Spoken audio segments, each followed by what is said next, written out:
Bonjour et bienvenue à tous et à toutes. Veuillez savoir que cette séance est enregistrée. Nous sommes très heureux d'offrir l'interprétation simultanée en français pour cette séance. Si vous souhaitez entendre le français, veuillez sélectionner Français à partir du menu d'interprétation au bas de votre écran.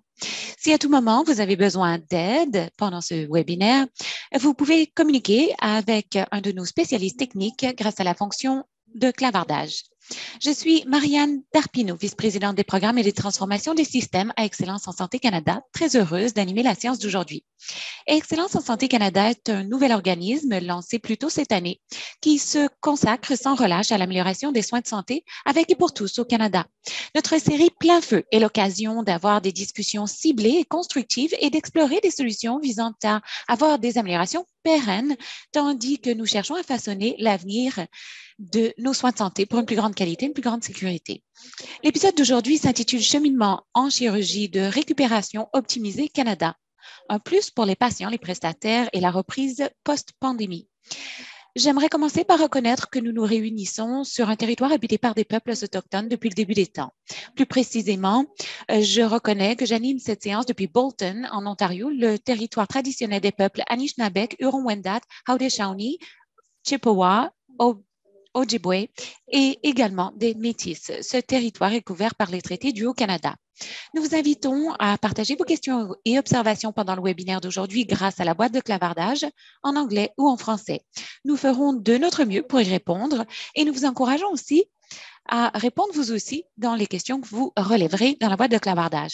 Tandis que je présenterai nos invités d'aujourd'hui, si ce n'est déjà fait, je vous invite, vous les participants en ligne, à vous présenter grâce à la boîte de clavardage et également à nous dire d'où vous êtes, sur quel territoire autochtone vous vous trouvez.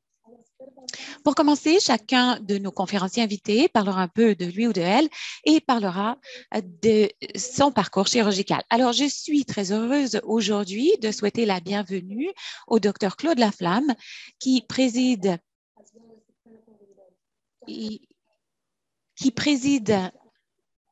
Cheminement en chirurgie et récupération optimisée Canada. Alors, je vous demande de vous présenter. Merci, Marianne.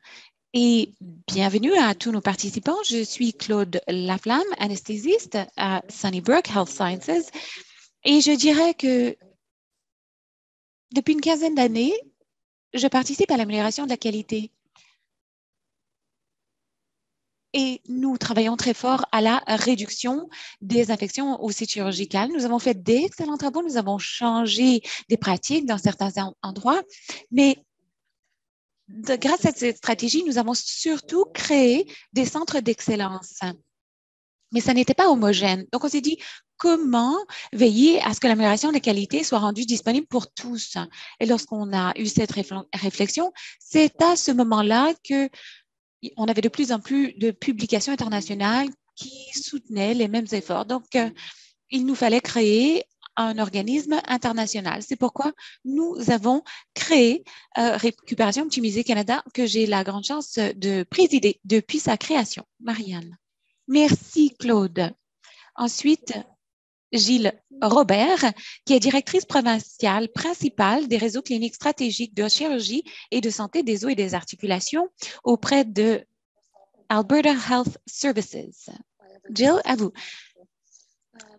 Alors, j'aimerais reconnaître qu'on se réunit virtuellement et que personnellement, je me trouve sur le territoire traditionnel qui est un lieu de rassemblement de beaucoup de peuples autochtones, dont les territoires du traité 6, 7 et 8 et le territoire d'attache de la nation métisse. Et je reconnais aussi que les peuples autochtones ont été forcés à se déplacer dans toutes sortes de zones, dans les zones urbaines. Je reconnais les torts du passé et je me consacre moi-même à travailler main dans la main avec les peuples autochtones dans un esprit de réconciliation. Je suis infirmière de formation et j'ai la grande chance de présider le réseau de chirurgie depuis 6 ans et j'ai encore plus de chance de pouvoir collaborer avec beaucoup de patients, de cliniciens, d'administrateurs, de chercheurs pour tâcher d'améliorer le cheminement du patient et ses résultats suite à une chirurgie. En Alberta, nous avons beaucoup de parties prenantes qui s'intéressent à la chirurgie, qui souhaitent appliquer les données probantes dans la pratiques pour avoir de meilleurs résultats, une plus grande valeur pour la population de l'Alberta. J'ai d'abord été mise au courant de récupération optimisée en matière de chirurgie par l'entremise de collègues qui ont voulu, comme moi, améliorer la récupération suite à une intervention chirurgicale. En alignant nos recherches, nous nous sommes concentrés sur la diffusion et la mise à l'échelle. Et c'est grâce à cela que nous avons appris qu'il n'est pas possible d'avoir une situation homogène partout. C'est pourquoi notre partenariat avec Récupération Optimisée Canada et prendre ces meilleures pratiques, c'est le moyen de mettre à l'échelle ces améliorations. Mon rôle consiste à avoir un système de santé apprenant.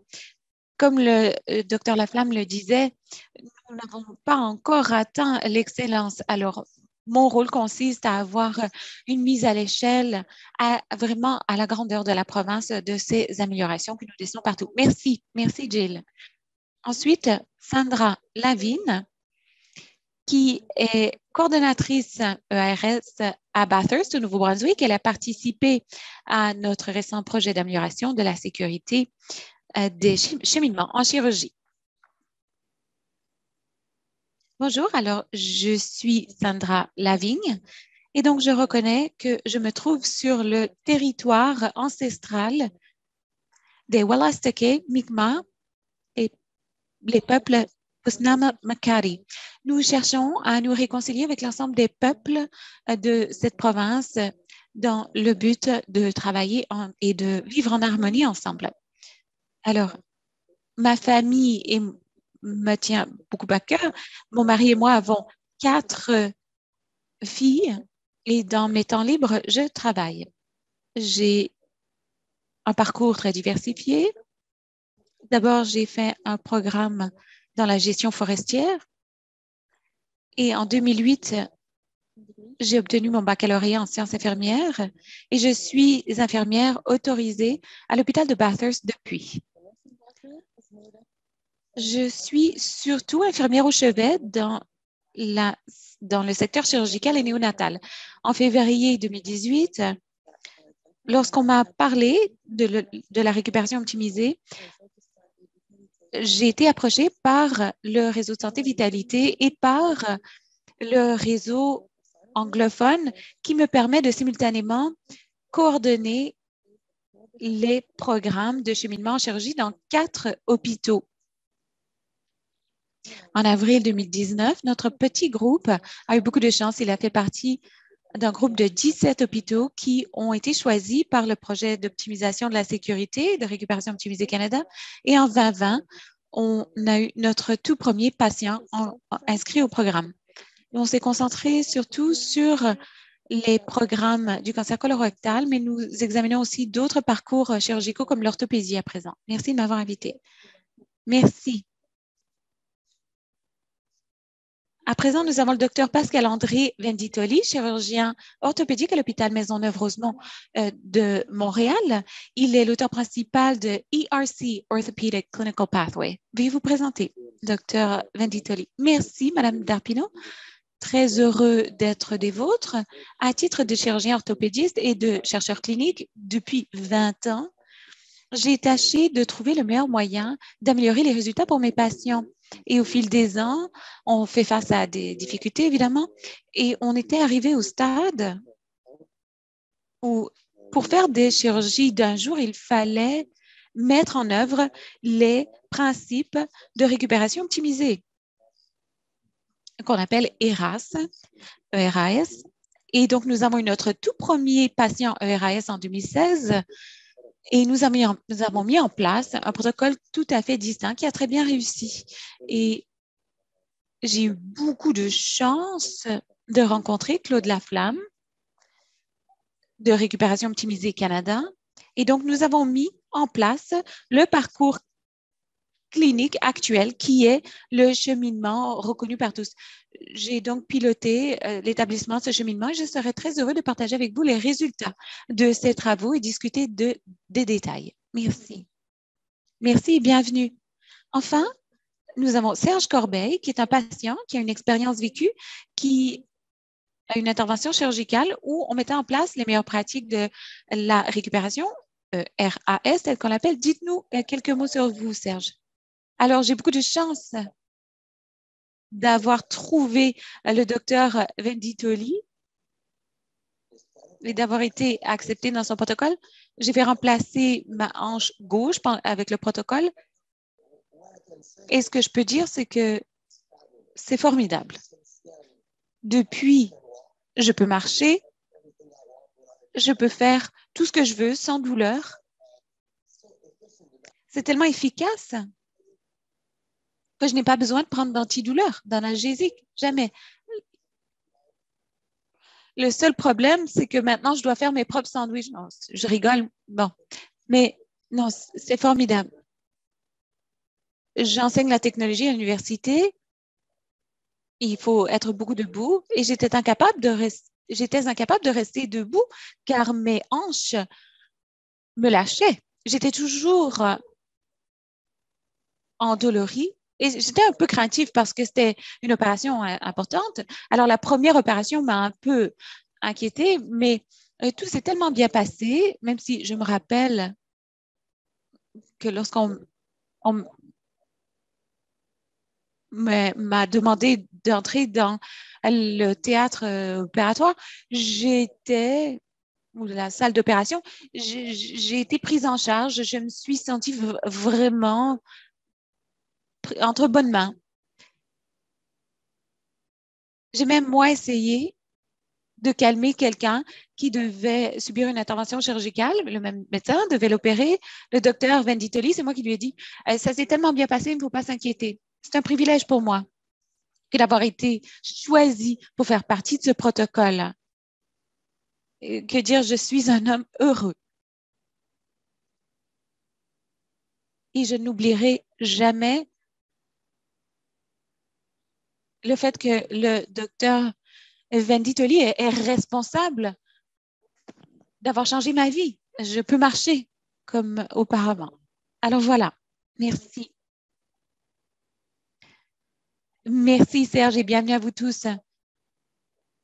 Je n'ai pas de doute que nous aurons une conversation très fructueuse. Alors, je sais que nos participants ont reçu des ressources par courriel et nous allons d'ailleurs les afficher dans la boîte de clavardage également pour que vous puissiez vous y reporter au besoin. Cela comprend les ressources pour les chirurgies orthopédiques ainsi que les chirurgies gynécologiques et une infographie concernant les avantages de l'approche de récupération améliorée. Alors, je vais à présent céder la parole au docteur Laflamme pour qu'il réponde à cette première question. Pouvez-vous expliquer ce qu'est Récupération Optimisée Canada et comment cette organisation a vu le jour? Tout à fait, oui, merci pour la question. Et avant d'en parler, j'aimerais vous expliquer quelle est la différence entre ERAS et ERC. La raison pour laquelle on ne s'appelle pas ERAS Canada, c'est parce que on commence par une récupération améliorée, mais on veut une récupération améliorée non seulement chirurgicale, mais également pour le parcours médical. Il y avait un besoin de créer quelque chose qui améliorerait les soins pour l'ensemble des Canadiens, pas seulement des centres d'excellence. Et en 2016, nous avions 4 centres qui s'intéressaient à la question pour les interventions colorectales. Et à l'Institut de la sécurité des patients, nous avons 24 organisations qui travaillaient déjà avec l'Institut pour la sécurité des patients. Là, je parle de toutes sortes de professionnels de la santé, le Collège royal, des associations d'infirmières, de chirurgiens, enfin, des parties prenantes importantes. Et en 2017, nous avons réuni les leaders cliniques avec les administrateurs. Nous sommes demandé, est-ce qu'on peut travailler ensemble? La réaction a été unanime et c'est pourquoi on a créé ERC, Récupération Optimisée Canada, et c'est tout fondé sur des données probantes. Les données probantes priment. Et on a choisi de mettre en place RAS, car cela réduit les complications, donc la durée de séjour et donc les coûts, et conséquemment, cela améliore la satisfaction des patients et la satisfaction des travailleurs de la santé. Alors, ça paraît peut-être trop beau pour être vrai, mais nos données canadiennes prouvent que ce qui s'est fait à l'étranger s'est parfaitement reproduit ici au Canada. C'est la raison pour laquelle nous avons commencé par le parcours colorectal et ensuite, nous avons décidé de nous tourner vers la gynécologie car à l'échelle internationale, il y avait déjà beaucoup de données. Donc, j'ai eu l'occasion d'ailleurs de rencontrer par la suite le docteur Venditoli pour faire l'orthopédie. Rappelez-vous que Récupération Optimisée Canada veut vraiment améliorer l'accès pour l'ensemble des Canadiens. Merci. Docteur Venditoli, les voies de rétablissement améliorées du Canada sont fondées sur 6 principes fondamentaux.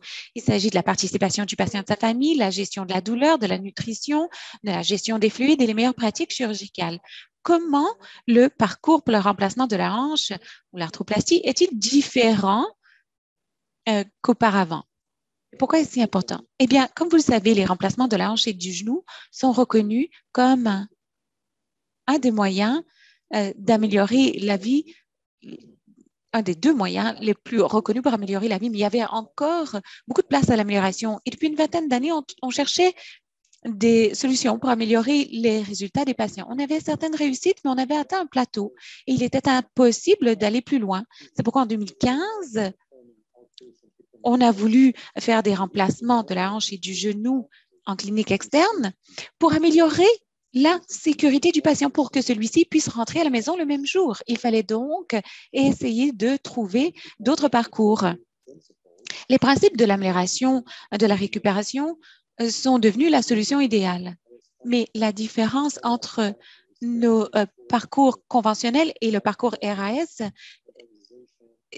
tient à la collaboration multimodale ainsi que les meilleures pratiques.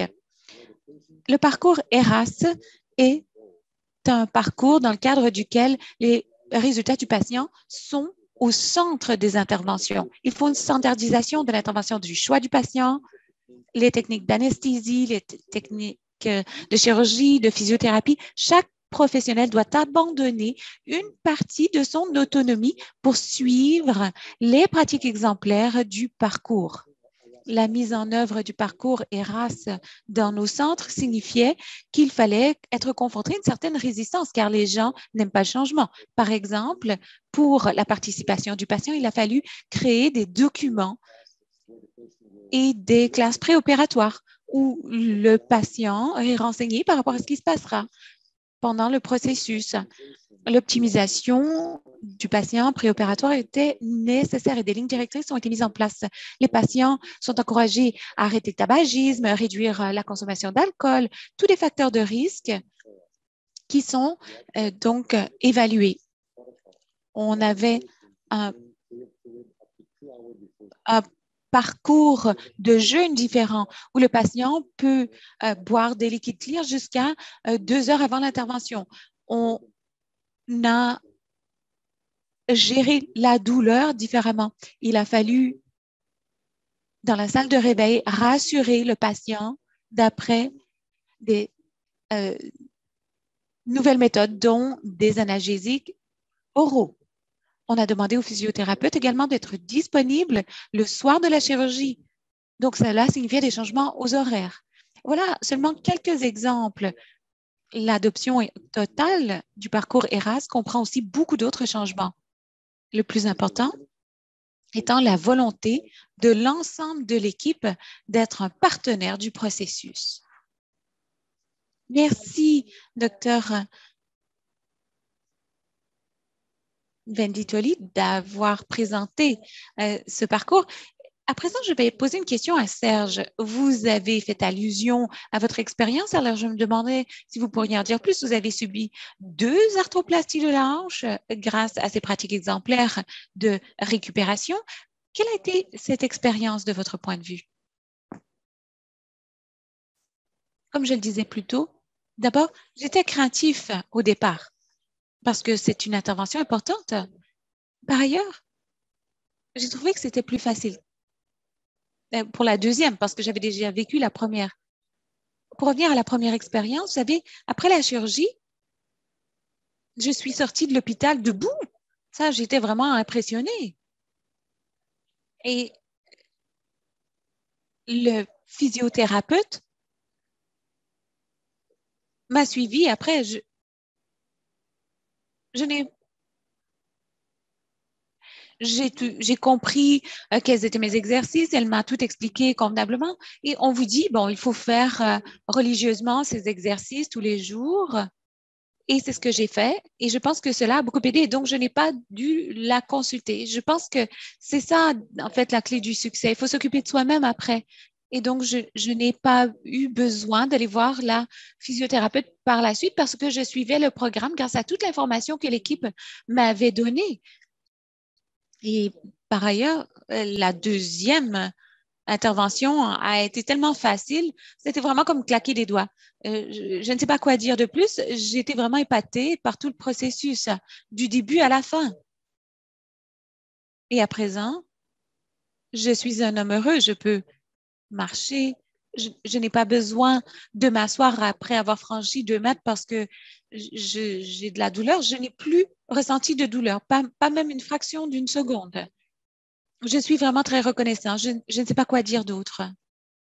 Faire partie de ce processus, c'est vraiment une chance inouïe que j'ai eue. Non, allez-y. Enfin, je dirais, je me répète, je n'oublierai jamais la chance que j'ai eue de rencontrer le docteur Venditoli parce qu'il m'a rendu ma vie. Vous savez, quand vous vivez avec de la douleur, vous n'arrivez pas à vous concentrer, vous vous voyez vieillir, vous vous dites, ça va s'empirer, mais là, ça n'est plus le cas. J'ai repris goût à la vie. J'ai 2 nouvelles hanches qui vont me durer 25 ans au moins. Et c'est formidable. Je suis vraiment heureux. Merci infiniment. Merci infiniment d'avoir partagé votre expérience avec nous et aussi d'avoir expliqué comment ces pratiques exemplaires ont contribué au processus de guérison. Si vous me permettez d'ajouter une chose, j'ai un ami qui a eu une arthroplastie de la hanche, mais avec l'ancienne technique. Je pense que le chirurgien lui a laissé une beaucoup plus longue cicatrice que moi. Après plusieurs mois, pas avec ce protocole, avec l'ancien protocole, il vit toujours avec de la douleur aujourd'hui. Alors, c'est malheureux. Moi, je suis très reconnaissant. Merci, merci Serge. Jill, Alberta Health Services a été un groupe de pionniers en mettant en œuvre les pratiques exemplaires en matière de récupération à l'échelle de la province. Pouvez-vous nous dire si ce programme ERAS est une valeur ajoutée pour le patient comme pour le système de soins de santé? Oui, tout à fait. On a beaucoup appris depuis qu'on a mis en place le programme il y a déjà 10 ans en Alberta. Je pense que, brièvement, je dirais oui, c'est une valeur ajoutée, à la fois du point de vue du patient, du prestataire et du système de santé. Nous avons appris très vite en discutant avec les patients que les pratiques de récupération optimisées permettent aux patients d'avoir l'impression de faire partie de l'équipe en participant très tôt au processus comme Serge. On a appris de nos patients qu'ils avaient moins de complications, qu'ils avaient de meilleurs résultats et globalement une meilleure expérience. Alors, du point de vue du patient, tout à fait, pas de doute.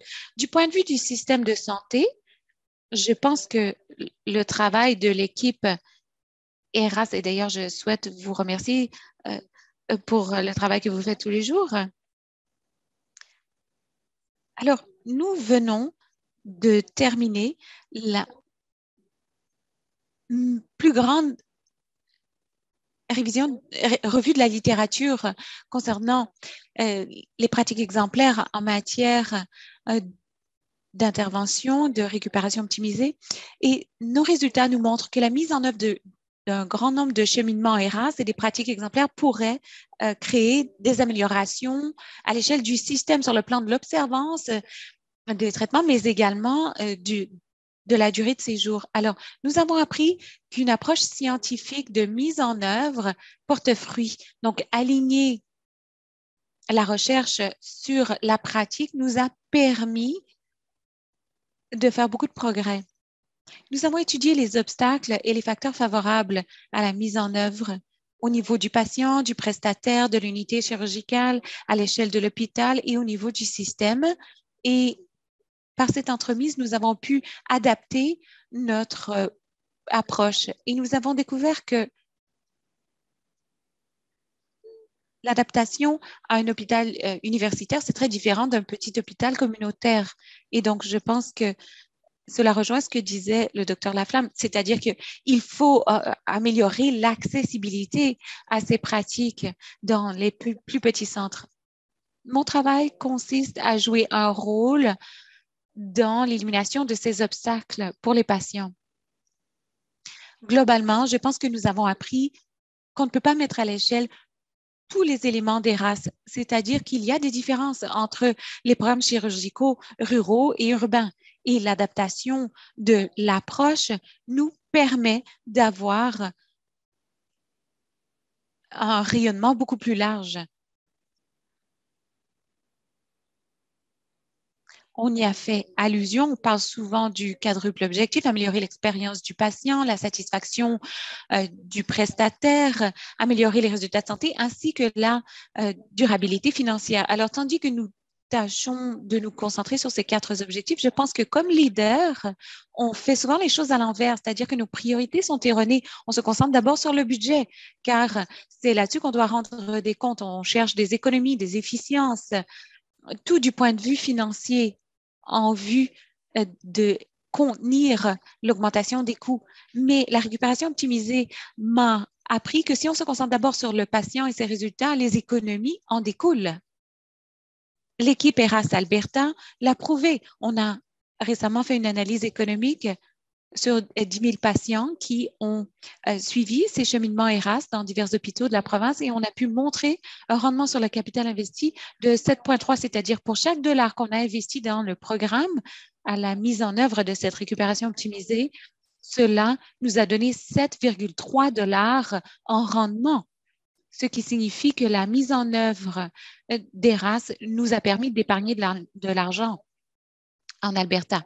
Par ailleurs, sur le long terme, on avait également de meilleurs résultats, donc au-delà des 30 jours. Alors, comme dirigeant, je pense qu'on doit d'abord gérer les résultats plutôt que les budgets. Et enfin, la dernière chose que j'ai apprise comme dirigeante, c'est que mon travail consiste à contester le statu quo et à joindre l'acte à la parole.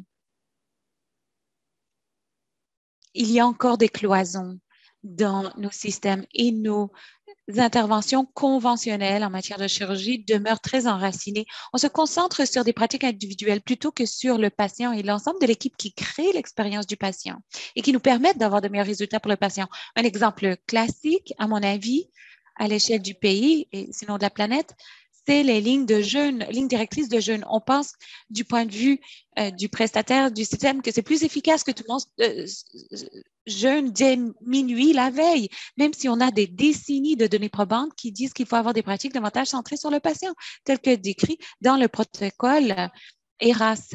Donc, mon travail consiste à travailler avec d'autres dirigeants pour réunir l'ensemble de l'équipe, dont les chirurgiens et les patients, pour apprendre à se servir des données dont on dispose sur les pratiques cliniques pour véritablement améliorer l'expérience du patient. Merci, Jill. C'est vraiment inspirant. Et je pense qu'avoir pris cette science de l'amélioration pour mieux comprendre la pérennité et comment renforcer les gains que vous avez réalisés, je pense que cela a vraiment porté fruit à la fois pour les systèmes de santé et les patients de l'Alberta. Alors, merci d'avoir parlé de votre expérience. Docteur Venditoli, je vous adresse la question suivante. À votre avis, quel a été l'impact de la mise en œuvre de ces meilleures pratiques à votre établissement? Comment incitez-vous vos collègues, tant anesthésistes que chirurgiens, à modifier leurs pratiques et à adopter les voies ERC, de récupération optimisée? Alors, au tout début, il y avait beaucoup d'incertitudes et de craintes dans l'ensemble de l'équipe concernant les avantages du programme pour le patient et l'hôpital.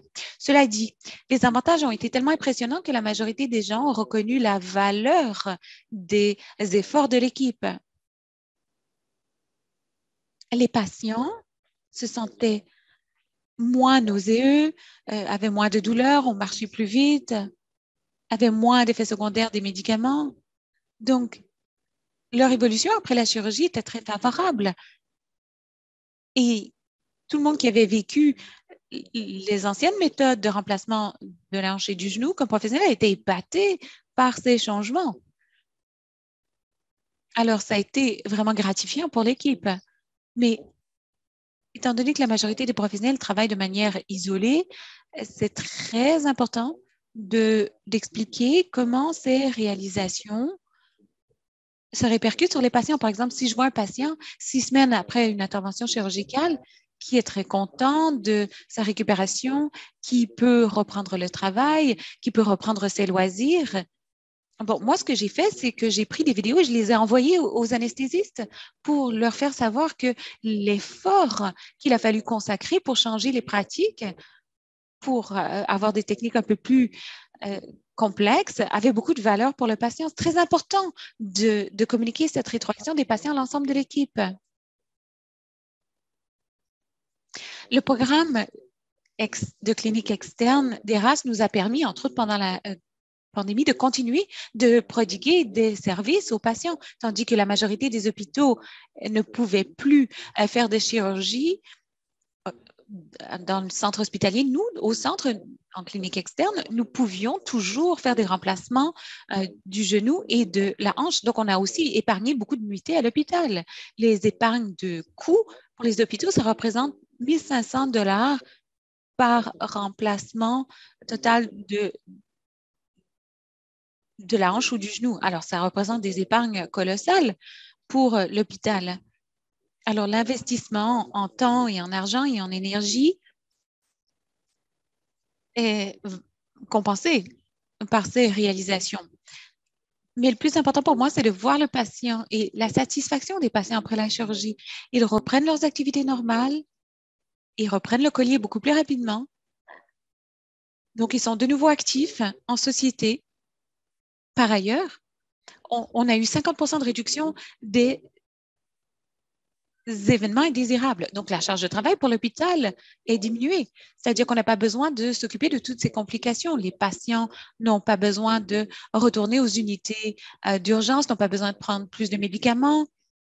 Les soins infirmiers sont diminués. C'est quelque chose qu'on a découvert au fil du temps. Et on pensait qu'avoir des programmes en clinique externe, ERAS serait plus exigeant, mais on a découvert qu'il s'agissait plutôt d'une diminution de la charge de travail. La réussite du programme a aussi eu un impact très positif sur les hôpitaux avoisinants. Les patients qui sont au courant de la réussite du programme ont commencé à demander à leur chirurgien s'ils ne pouvaient pas avoir accès au même traitement. Donc, c'est très important de partager ces réussites autour de vous, car cela peut avoir un impact sur l'ensemble des soins dispensés aux patients du Canada. Merci, Dr. Venditoli. Merci surtout d'avoir fait ressortir la valeur des meilleures pratiques en matière de récupération du point de vue du patient comme de l'organisme et la vitesse à laquelle ces pratiques exemplaires passent d'une bonne idée à une diffusion potentiellement à l'échelle du pays. Avant de passer à ma prochaine question, je voulais rappeler aux participants d'afficher leurs questions dans la boîte de clavardage. Après avoir posé les questions prévues auprès des panélistes, nous allons voir si vous avez des questions dans la boîte de clavardage et nous les adresserons aux panélistes également. Jill, ma prochaine question s'adresse à vous. La pandémie a entraîné, comme on le sait, des retards dans de nombreuses interventions chirurgicales qu'il faut maintenant rattraper, en plus des volumes habituels. Les retards dans les interventions chirurgicales ont exacerbé les niveaux de stress et de fatigue parmi les prestataires. Et pendant la phase de reprise suite à la pandémie, on sensibilise les prestataires à leur bien-être. Alors, à quoi ressemble le RC maintenant, tandis que nous amorçons cette reprise? Comment rester concentré sur la sécurité tout en augmentant les volumes, car nous avons du rattrapage à faire? Et quelles sont des actions pratiques pour atténuer les risques? Voilà une question complexe. Je pense que les parcours de chirurgie et de récupération améliorée sont de plus en plus importants. On est dans une situation plus difficile à l'échelle des gouvernements, car nos gouvernements se sont endettés pendant la pandémie. On sait que les listes d'attente se sont énormément rallongées, étant donné qu'il a fallu se concentrer sur la pandémie. Mais nous savons également que depuis 2 ans, on a vu que la pointe de l'iceberg, c'est-à-dire que l'impact indirect de la pandémie commence à se faire ressentir et aura sans doute un impact plus important sur les citoyens, les prestataires et les systèmes de santé de partout au Canada.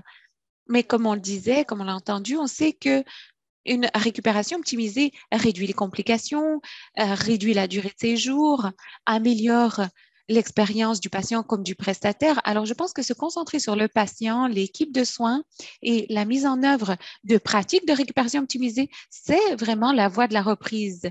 Appliquer cela à l'ensemble des patients dans toutes les interventions chirurgicales, si c'est la norme de soins appliquée à l'échelle du pays, cela nous permettra de dégager des capacités qui nous permettront de composer avec l'augmentation des volumes associés à la pandémie.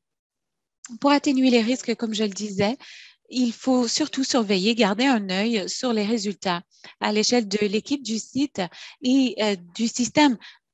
Servez-vous de vos données si vous n'avez pas suffisamment de données. Créez des mesures très simples pour déterminer quelle est la situation de vos patients. Ayez un conseil actif pour les chirurgies qui se servent de ces données qui aident les équipes et les chirurgiens dans leurs efforts. Les gens sont fatigués. La pandémie a été très dure sur nous tous. Alors, je pense qu'il faut faire simple et se concentrer sur une poignée de pratiques ou d'indicateurs à améliorer, mesurer, suivre, faire des cycles PDSA. Et je pense aussi qu'il faut être bienveillant, comprendre que chacun met la main à la pâte parce que on a tous le même objectif, d'améliorer les résultats pour les patients. Il faut célébrer nos victoires. Et enfin, je pense qu'il faut influencer les collègues des unités médicales. Comme le docteur Laflamme le disait, nos données en Alberta montrent qu'on a beaucoup de place à l'amélioration dans la durée de séjour dans les unités médicales. On a sans doute des patients qui languissent dans des lits médicaux en attente d'une chirurgie.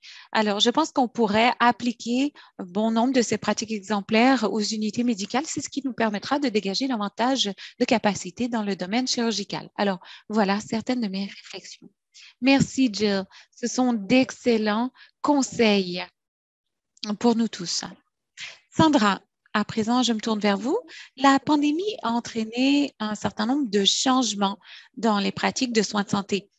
Quel a été l'impact de la pandémie sur la mise en œuvre des meilleures pratiques de récupération à votre établissement? Eh bien, j'aimerais répondre en deux volets. Comme je disais un peu plus tôt, à titre de coordonnatrice régionale, j'ai 4 hôpitaux sous ma charge. On a commencé à Bathurst. Notre premier patient a été inscrit en mars 2020. C'était d'ailleurs notre seul patient à suivre le protocole ERAS avant la COVID. Et du jour au lendemain, il a fallu tout restructurer, des éléments fondamentaux du programme, comme la manière de renseigner les patients et leurs familles avant la chirurgie avec toutes nos connaissances. Mais on l'a fait rapidement et efficacement. Et pour cela, je lève mon chapeau à notre équipe formidable. Il a fallu du temps pour mettre le programme en place, car on a passé beaucoup de temps à le mettre au point, mais au final, on en a tiré beaucoup profit. Et c'est ce qui nous a permis de nous adapter très rapidement. Et grâce à cela, notre programme ERAS a pu se poursuivre sans trop de difficultés. Malheureusement, on a eu un peu moins de chance ailleurs. Chacune des zones est à une phase différente de la mise en œuvre. Et bon, il y a des retards avec les diverses vagues de la COVID. Et un domaine qui en a souffert était associé aux restrictions de voyage. Par exemple, moi, je n'ai pas pu me rendre dans les hôpitaux pour faire une évaluation des lieux ou pour former le personnel ou même aller chercher des données. Dans un autre site, c'est une question de momentum, d'élan. C'est-à-dire que personne n'aime le changement. Donc, c'est important de donner un coup d'envoi important à ce genre de programme. Dans un site, on a eu l'impression de ne pas avoir eu suffisamment de temps avant que la COVID nous touche. Et donc, une fois que la poussière est retombée, il a été facile, plus facile, disons, de donner le coup d'envoi et donner un élan au programme. C'était plus lent qu'on aurait voulu, mais essentiellement, on est assez satisfait des réussites qu'on a connues malgré la COVID et on s'attend à avoir des données intéressantes à déclarer dès la nouvelle année. Merci Sandra et merci de nous rappeler que, vous savez, ce n'est pas une approche à taille unique. C'est très important, plus que jamais, de comprendre le degré de préparation au changement, car chaque organisme est aux prises avec une série d'enjeux. Et donc, il est important de les garder à l'esprit. Docteur Laflamme, nous savons qu'il faudra de la créativité, une bonne dose de créativité et d'innovation pour surmonter la pandémie et en sortir plus fort. Alors, qu'est-ce que vous réserve l'avenir à Récupération Optimisée Canada? Bonne question. La pandémie a créé une bonne conscientisation à l'effet que le statu quo est inadmissible. Il faut faire mieux. Est-ce qu'on devrait attendre d'avoir plus de ressources, plus d'infirmières? On ne peut pas attendre. On l'a déjà dit, les gens sont épuisés. Alors, il faut avoir une approche de soins différente. C'est la raison pour laquelle Récupération Optimisée Canada a déjà mis en place les parcours, les outils pour les patients. Et ils sont disponibles. Alors, notre mission est de continuer à sensibiliser les patients à la disponibilité de ces parcours et les prestataires aussi. Jill le disait, savoir quoi faire, ça n'est que la première étape. La mise en œuvre, c'est souvent là que le bas blesse. Alors, pendant la COVID, on a organisé un projet collaboratif avec 17 équipes où on les a soutenus pendant la mise en œuvre. Bon, la pandémie est toujours présente. Donc maintenant, on a dû changer nos soutiens pour qu'ils soient un peu plus numériques. Et donc, il est important d'avoir une ligne d'assistance où on peut répondre aux questions des équipes. On y travaille pour avoir une ligne d'assistance afin que l'on puisse aider les équipes localement à leur mise en œuvre. Parce qu'on sait que la mise en œuvre variera selon l'endroit où on se trouve. C'est l'intention pour le moment. Et bon, comme je le disais, il s'agit de conscientiser les prestataires et les patients au fait qu'on a de meilleurs résultats, une plus grande satisfaction et besoin de moins de ressources grâce à ces parcours. Et c'est très important, surtout à l'heure actuelle. Merci, docteur Laflamme. Sandra, je vous demanderai à présent quels conseils vous donneriez à ceux qui veulent adopter l'approche ERC. Ah, j'ai beaucoup de tuyaux à vous donner. D'abord, ayez un coordonnateur qui s'y dévoue à temps plein. Le parcours chirurgical pour le patient et sa famille est très long, il est multidisciplinaire et c'est normal. Et donc, quelqu'un doit veiller à ce qu'il n'y ait pas de déficit le long du cheminement. Par ailleurs, servez-vous de beaucoup de réflexions tandis que vous constituerez votre équipe ERAS. Faites appel à l'ensemble des dirigeants et des médecins qui veulent y participer. Veillez à ce que tous les départements soient bien représentés. Cela comprend les physiothérapeutes, les diététistes, les travailleurs sociaux, les ergothérapeutes, le soutien administratif, les services de la TI et j'en passe. Démanteler les cloisons. Vous savez, on a tous nos chasses gardées, ce n'est pas bien. Ne surchargez pas votre équipe. Ne dites pas tout ça va changer la donne. Non, trouvez plutôt les récalcitrants, les gens qui peuvent pourrir l'atmosphère et convertissez-les. Donnez-leur une voix, écoutez-les et observez-les tandis qu'ils transforment des obstacles en facteurs favorables. Recrutez un patient partenaire. Reconnaissez la valeur de leur expérience. C'est très important pour la prestation des services et leur planification. Après tout, nous ne sommes experts que dans un domaine. Ils sont les experts de la navigation du système. Soyez prêts à entendre la phrase suivante. Ah, je fais déjà ERAS. Je lève mon chapeau à tout médecin qui essaie très fort de mettre en place une pratique ERAS seul. Ça ne peut pas être facile. Pour paraphraser W. Watson, les médecins qui n'ont pas de protocole doivent improviser pour la récupération. Les lignes directrices ERAS sont le résultat d'une équipe multidisciplinaire et donc cela permet de réduire l'improvisation et permet de réduire la variation dans le parcours de soins et cela améliore l'expérience chirurgicale du patient, ce qui est notre objectif. Merci Sandra.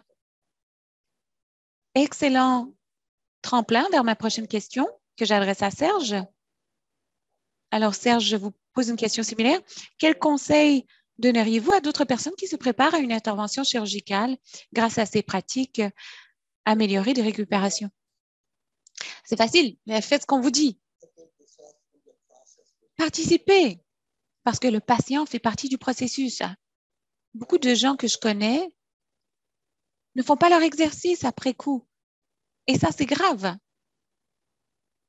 Mais la préparation mentale, vous savez, quand vous savez que vous êtes pris en charge par une excellente équipe, comme celle qui s'est occupée de moi, on n'est pas inquiet, vous savez.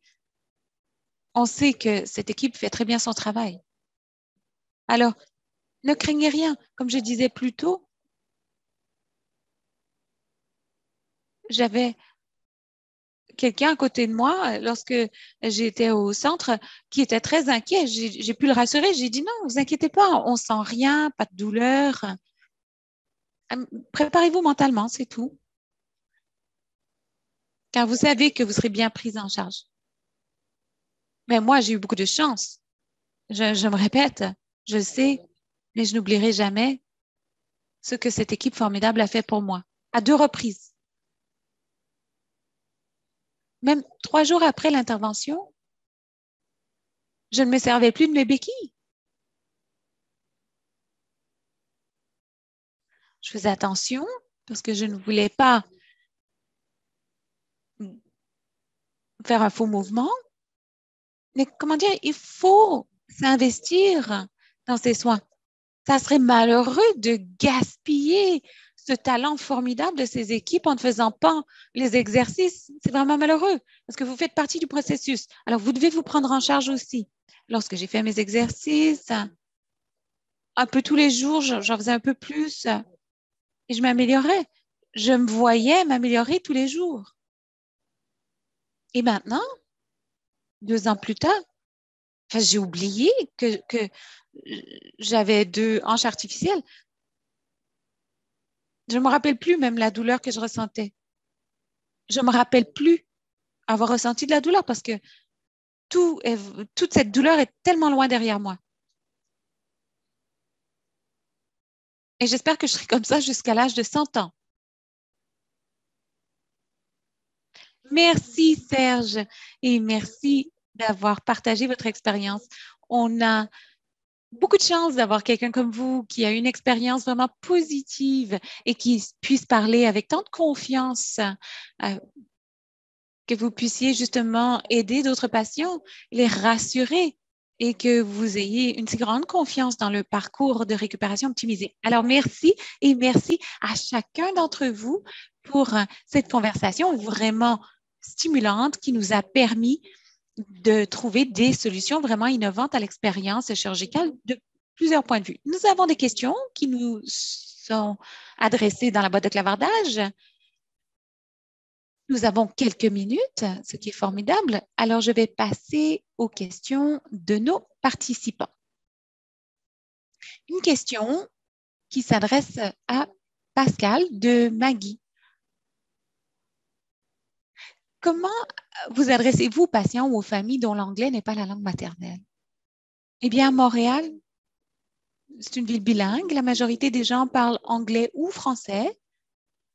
Je me demande si la question parle plutôt d'un allophone, ni l'anglais ni le français. C'est plutôt cela la question.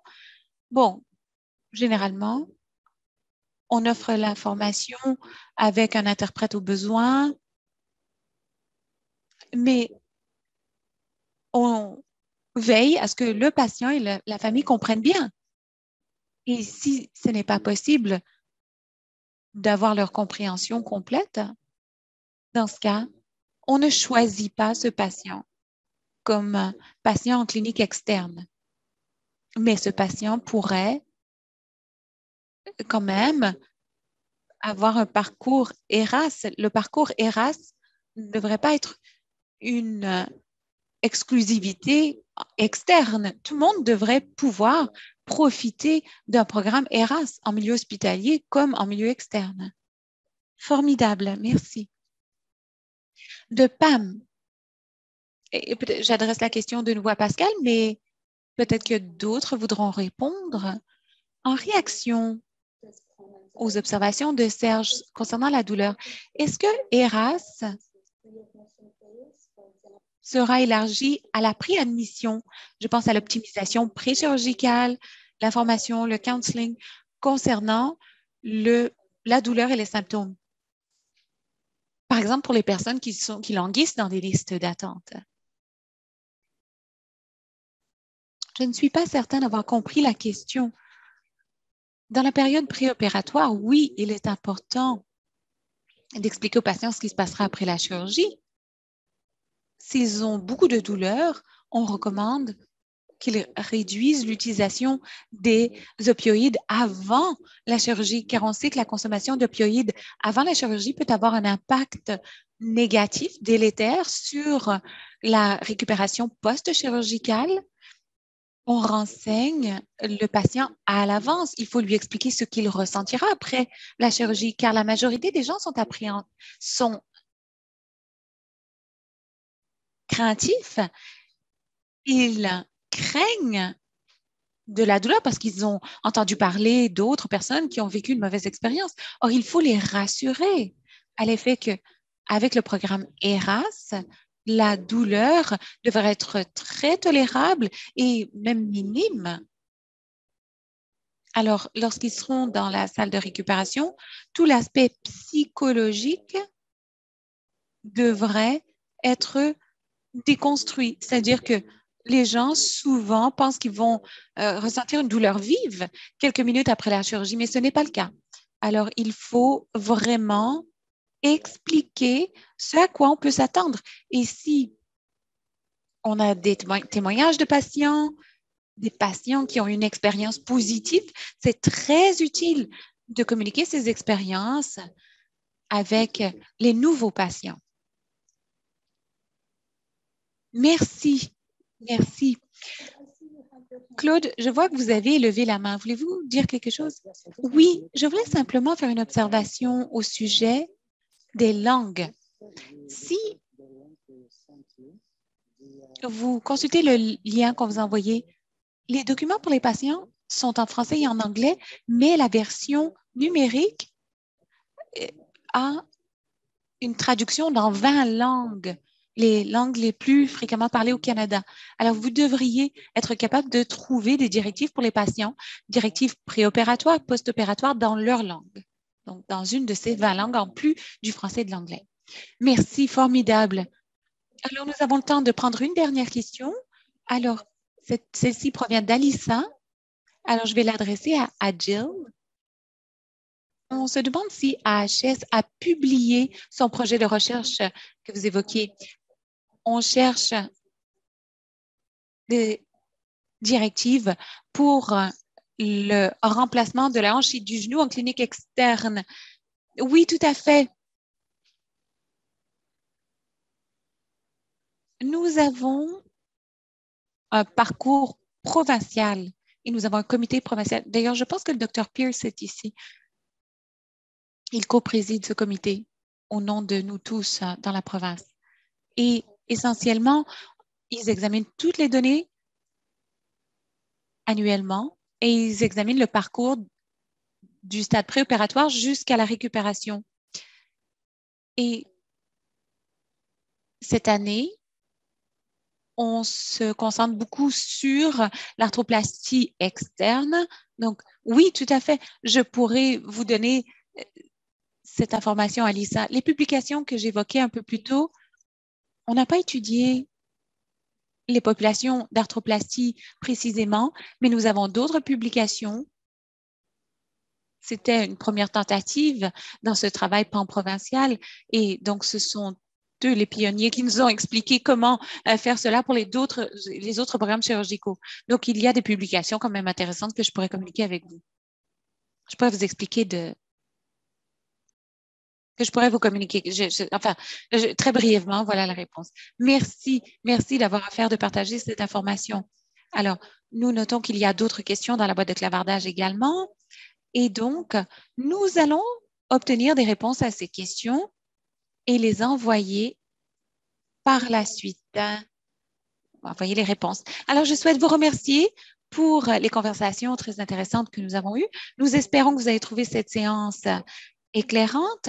Avant de conclure, nous aimerions vous parler d'un prochain webinaire sur les pratiques exemplaires en matière d'orthopédie qui aura lieu le 25 janvier à 19h, heure de l'Est, et qui sera coparrainé par l'Association canadienne d'orthopédie et Bone and Joint Canada. Nous enverrons un courriel de suivi au cours des prochaines semaines avec des renseignements supplémentaires et les modalités d'inscription.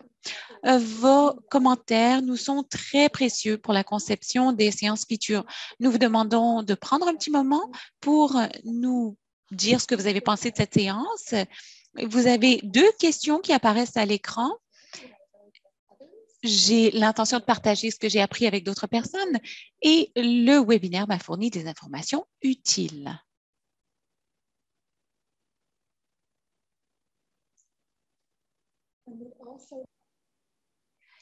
Et dans la boîte de clavardage ou dans un courriel de suivi, n'hésitez pas à nous écrire.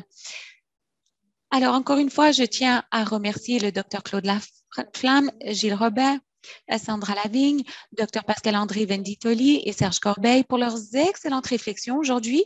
Et bien sûr, merci à vous tous, notre public, d'avoir été des nôtres. Voilà qui met fin au webinaire d'aujourd'hui. Passez une excellente journée.